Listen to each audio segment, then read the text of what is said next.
रामनगरी अयोध्या में नाग पंचमी के त्यौहार मनाए गए। इस पर्व में अयोध्या के सभी मठ मंदिरों में पूजा अर्चना की गई। नाग देवता को दूध पिलाया गया। अयोध्या के साधु संतों ने कहा कि नाग पंचमी का पर्व सावन के महीने में मनाया जाता है, क्योंकि ये सावन का महीना शिव जी का महीना है और इस महीने में शिव जी भक्ति की जाती है और रुद्राभिषेक किया जाता है। अध्यक्ष रघुवंश संकल्प सेवा समिति के अध्यक्ष दिलीप दास त्यागी ने कहा कि शास्त्रीय भाषा से नाग पंचमी, लोक भाषा में गुड़िया का पर्व कहा जाता है। दिलीप दास ने कहा कि हमारे यहाँ दोनों परंपराएं हैं, एक वेद परंपरा, दूसरी लोक परंपरा। लोक रीति के अनुसार इस पर्व को गुड़िया का पर्व कहते हैं।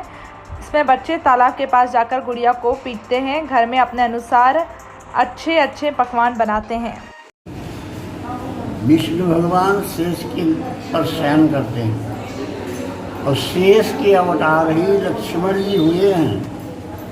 तो शेष की महिमा है, शेष है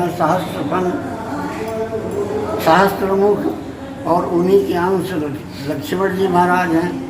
हमारे यहाँ इसी वजह से शेष की पूजा का विधान चला है।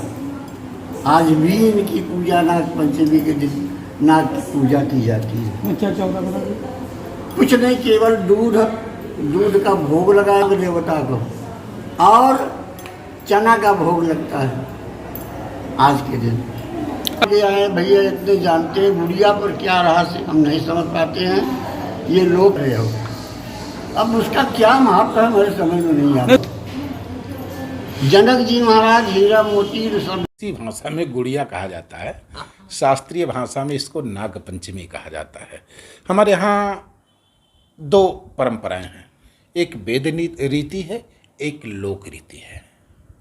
एक वेद की परंपरा है, एक लोक की परंपरा। लोक परंपरा मतलब सामाजिक परंपरा, जो क्षेत्रीय परंपरा, जो लोकल परंपरा, यानी जो प्रधानमंत्री लोकल को वोकल कहते हैं, तो गुड़िया मानो लोकल में वोकल है। और नाग पंचमी शास्त्रीय सनातन धर्म की परंपरा है, लोक रीति वेद रीति। तो देसी भाषा में इसको लोग गुड़िया का पर्व मनाते हैं, पकवान मनाते हैं। वो डंडा लेकर के तालाब में बच्चे जाते हैं, खेलते हैं, गुड़िया पीटते हैं। और शास्त्रीय परंपरा में आज भगवान शेष नारायण की पूजा होती है, नाग की पूजा होती है। सर्प को दूध पिलाया जाता है, नाग देवता को दूध पिलाया जाता है।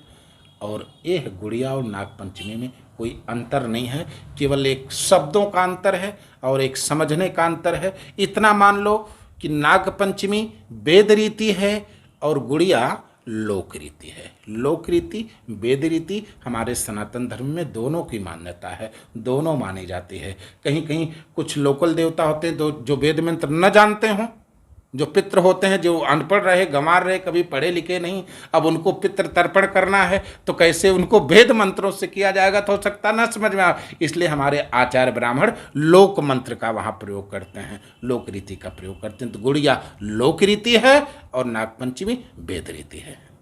जैसे मैं इस गुड़िया नागपंचमी के पावन उत्सव पर, और नागपंचमी तो श्रावण के महीने में आती है, श्रावण के शुक्ल पक्षी पंचमी तिथि को मनाया जाता है। और मानवता के धरातल पर देखेंगे तो सनातन धर्म के लोग सावन में शिव की उपासना करते हैं और इस्लाम धर्म के लोग मुहर्रम का अपना जो उनका है, उनकी परंपरा चलती है। तो ये मानो सावन का महीना जो आता है, ये सम्मिश्रण का महीना है, समता का महीना है, देश को जोड़ने का महीना है। सभी लोग जिसको देखो सभी लोग शिव की आराधना में लगे हुए हैं।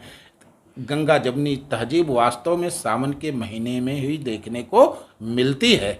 और मैं इसके लिए हिंदुओं के लिए श्रावण का महीना नागपंचमी और मुस्लिम बंधुओं के लिए, इस्लाम धर्मावलंबियों के लिए मुहर्रम की बहुत बहुत हार्दिक शुभकामना, बधाई मैं अपनी तरफ से संप्रेषित कर रहा हूँ। बहुत बहुत साधुवाद। दिलीप दास त्यागी, अध्यक्ष रघुवंश संकल्प सेवा ट्रस्ट अयोध्या।